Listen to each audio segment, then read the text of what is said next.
செய்திகள். தமிழக வெற்றிக் கழகத்தின் 2ஆம் ஆண்டு தொடக்க விழா இன்று நடைபெற உள்ளது.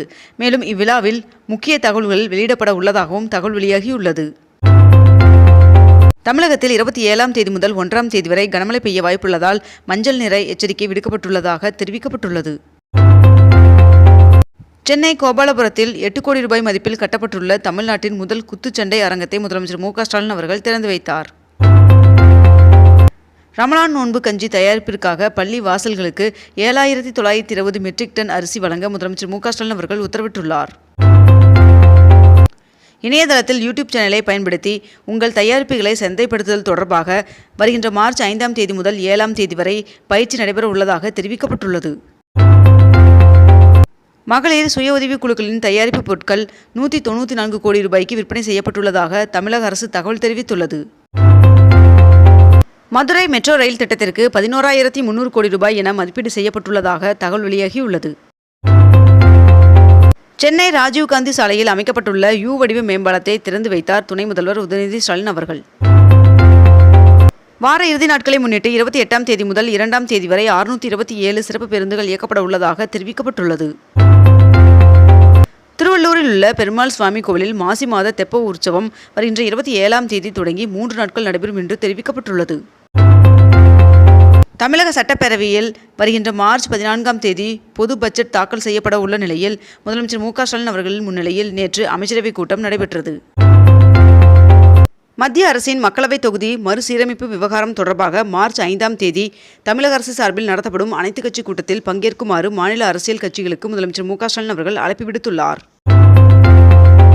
வங்கிகளில் நகைக்கடன் பெறுவதற்கான ரிசர்வ் வங்கியின் புதிய விதிமுறைகளை திரும்பப் பெற வேண்டும் என்று மதிமுக பொதுச் செயலாளர் வைகோ அவர்கள் தெரிவித்துள்ளார். திருச்செந்தூர் சுப்பிரமணிய சுவாமி திருக்கோவிலில் மாசி பெருவிழா மார்ச் 3ஆம் தேதி கொடியேற்றத்துடன் தொடங்குகிறது. சென்னை கடற்கரை முதல் செங்கல்பட்டு வரை புறநகர் ஏசி மின்சார ரயில் சோதனை ஓட்டம் நடைபெற உள்ளதாகவும் அடுத்த மாதம் பயன்பாட்டிற்கு வரும் என்றும் அதிகாரிகள் தகவல் தெரிவித்துள்ளனர். கோவை மாநகராட்சி பள்ளிகளில் தொழில்நுட்ப ஆய்வகம் அறிமுகம் செய்யப்பட உள்ளதாகவும் AR/VR மூலம் கற்றலை மேம்படுத்த திட்டமிடப்பட்டுள்ளதாகவும் தகவல் வெளியாகியுள்ளது. கோவை ஈஷா யோகா மையத்தில் மகா சிவராத்திரி விழா இன்று நடைபெற உள்ளது. தமிழகத்தில் 15 புதிய வழித்தடங்களில் பேருந்து சேவையை தொடங்க அரசு விரைவு போக்குவரத்து கழகம் திட்டமிட்டுள்ளது. சேலம் பெரியார் பல்கலைக்கழக பதிவாளர் பணிக்கான நேர்காணல் ஒத்திவைக்கப்பட்டது. 22 கேரட் ஆபண தங்கத்தின் விலை சவரனுக்கு 160 ரூபாய் அதிகரித்து ஒரு சவரன் 64,600 ரூபாய்க்கு விற்பனையாகிறது. அதேபோல் 1 கிராம் வெள்ளியின் விலை 108 ரூபாய்க்கு விற்பனை செய்யப்பட்டு வருகிறது. ஜாக்டோ ஜியோ நிறுவனங்களுடன் பேச்சு நடத்த நியமிக்கப்பட்ட அமைச்சர்கள் குழுவுடன் முதலமைச்சர் மு.க. ஸ்டாலின் அவர்கள் ஆலோசனை மேற்கொண்டார். சேலத்தில் அமையும் ஜவுளி பூங்காவின் மூலம் 15,000 பேருக்கு நேரடியாகவும் 50,000 பேருக்கு மறைமுகமாகவும் வேலைவாய்ப்பு கிடைக்கும் என்று அமைச்சர் ராஜேந்திரன் அவர்கள் தெரிவித்துள்ளார். தமிழ்நாடு முழுவதும் 1000 இடங்களில் முதல்வர் மருந்தகங்களை முதலமைச்சர் மு.க. ஸ்டாலின் அவர்கள் சென்னையில் தொடங்கி வைத்தார். ஈஷா யோகா மையத்தின் மகா சிவராத்திரி நிகழ்ச்சியை நடத்த சென்னை உயர்நீதிமன்றம் அனுமதி வழங்கியுள்ளது. அமராவதி ஆற்றில் உள்ள முதல் 8 பழைய ராஜ வாய்க்கால்களின் பாசன பகுதிகளுக்கு இன்று முதல் மார்ச் 30ஆம் தேதி வரை 21 நாட்களுக்கு 300 கன அடி வீதம் தண்ணீர் திறந்துவிட தமிழ்நாடு அரசு உத்தரவு பிறப்பித்துள்ளது. தமிழகத்தில் வருகின்ற 28ஆம் தேதி தஞ்சாவூர், திருவாரூர், நாகப்பட்டினம் உட்பட மேற்கண்ட இந்த 9 மாவட்டங்களில் கனமழை பெய்ய வாய்ப்புள்ளதாக வானிலை மையம் தகவல் தெரிவித்துள்ளது. திருப்புட்குழி விஜயராகவ பெருமாள் சுவாமி கோவிலில் வருகின்ற 28ஆம் தேதி தேர் திருவிழா நடைபெற உள்ளதாக தெரிவிக்கப்பட்டுள்ளது. சென்னை விமான நிலையத்தில் 1207 கோடி ரூபாயில் 2ஆம் கட்ட விரிவாக்கப் பணிகள் நடைபெற்று வருகிறது. மதுரை எய்ம்ஸ் மருத்துவமனை கட்டுமானப் பணிகள் 2027ஆம் ஆண்டிற்குள் முடிவடையும் என்று தெரிவிக்கப்பட்டுள்ளது. மீனவர் பிரச்சினையில் நிரந்தர தீர்விற்கு கூட்டு பணிக்குழு கூட்டம் அவசியம் என்று மத்திய அரசிற்கு முதலமைச்சர் மு.க. ஸ்டாலின் அவர்கள் கடிதம் எழுதியுள்ளார். கோபி அருகே உள்ள கொடிவேரி அணையில் நேற்று தண்ணீர் நிறுத்தப்பட்டது. திருவாரூர் தியாகராஜ சுவாமி கோவிலின் ஆழித்தேரின் கட்டுமான பணிக்காக கண்ணாடி கூண்டு பிரிப்பு துவங்கியது. சென்னை போயஸ் கார்டனில் உள்ள இல்லத்திற்கு சென்று மறைந்த முன்னாள் முதலமைச்சர் ஜெயலலிதா அவர்களின் படத்திற்கு நடிகர் ரஜினிகாந்த் அவர்கள் மரியாதை செலுத்தினார். சாம்பியன்ஸ் டிராபியில் பாகிஸ்தானுக்கு எதிரான போட்டியில் வெற்றி பெற்ற இந்திய அணிக்கு முதலமைச்சர் மு.க. ஸ்டாலின் அவர்கள் வாழ்த்து தெரிவித்துள்ளார். மேட்டூர் அணைக்கு நீர்வரத்து வினாடிக்கு 329 கன அடியாக சரிந்துள்ளது. சென்னை கொளத்தூர் பெரியார் நகரில் அரசு புறநகர் மருத்துவமனை வளாகத்தில் 210 கோடி ரூபாய் மதிப்பில் புதிதாக மருத்துவமனை கட்டப்பட்டுள்ளது. 2023-24 ஆண்டில் இந்தியாவில் 7 திட்டங்களுக்கு USAID நிதியளித்தது என்று நிதி அமைச்சகம் தகவல் தெரிவித்துள்ளது. TNPSC குரூப் 4 தேர்வில் தட்டச்சர் பணிக்கான அசல் சான்றிதழ் சரிபார்ப்பு மற்றும் கலந்தாய்வு இன்று முதல் வருகின்ற மார்ச் 4ஆம் தேதி வரை நடைபெற உள்ளதாக தெரிவிக்கப்பட்டுள்ளது.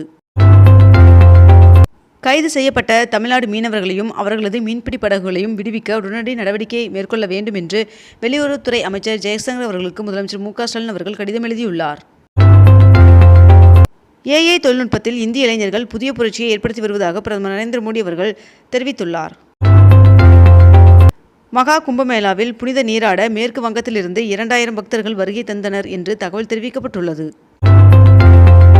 வழக்கறிஞர் சட்டத்திருத்த மசோதாவிற்கு முதலமைச்சர் மு.க.ஸ்டாலின் அவர்கள் எதிர்ப்பு தெரிவித்துள்ளார். மத்திய உள்துறை அமைச்சர் அமித்ஷா அவர்கள் கோவையில் புதிதாக கட்டப்பட்டுள்ள பாஜக தலைமை அலுவலகத்தை இன்று திறந்து வைக்க உள்ளார். தருமபுரி கிழக்கு மாவட்ட திமுக பொறுப்பாளராக தர்மசெல்வன் அவர்களை நியமிக்கப்பட்டுள்ளார். திருப்பணிகள் அனைத்தும் முடிந்து இந்த ஆண்டிற்குள் திருவள்ளூர் கோவில் குடமுழுக்கு நடத்தப்படும் என்று அமைச்சர் சேகர்பாபு அவர்கள் தகவல் தெரிவித்துள்ளார். கட்சியிலிருந்து காளியம்மாள் அவர்கள் வெளியேறினால் வெளியேறட்டும், எங்கள் கட்சிக்கு இது இலையுதிர் காலம் என்று சீமான் அவர்கள் தெரிவித்துள்ளார். அரசால் தடை செய்யப்பட்ட பேப்பர் கப் தயாரித்த நிறுவனங்களுக்கு 25,000 ரூபாய் அபராதம் விதிக்கப்பட்டுள்ளதாக தகவல் வெளியாகியுள்ளது. 10,000 கோடி ரூபாய் கொடுத்தால் கூட தேசிய கல்விக் கொள்கையை ஏற்க மாட்டோம் என்று முதலமைச்சர் மு.க.ஸ்டாலின் அவர்கள் தெரிவித்துள்ளார். அரசு துறை தேர்விற்கான உத்தேச விடை குறிப்புகள் TNPSC இணையதளத்தில் வெளியிடப்பட்டுள்ளது. ஒரு வாரத்திற்குள் ஆட்சேபனைகளை தெரிவிக்கலாம் என்றும் தெரிவிக்கப்பட்டுள்ளது.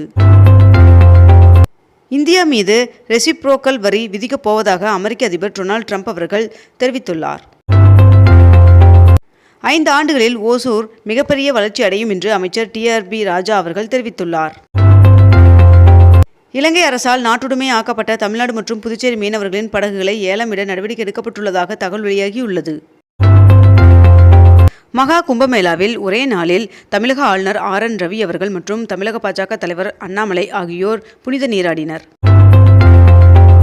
அரசு விரைவு போக்குவரத்து கழகம் சார்பில் மகா சிவராத்திரியை முன்னிட்டு தமிழகத்தில் சிறப்பு பேருந்துகள் இயக்கப்படுவதாக தெரிவிக்கப்பட்டுள்ளது. ஊட்டி தாவரவியல் பூங்காவில் புல் மைதானம் சீரமைக்கும் பணிகள் நிறைவடைந்துள்ளதால் சுற்றுலா பயணிகள் செல்ல அனுமதிக்கப்பட்டுள்ளனர்.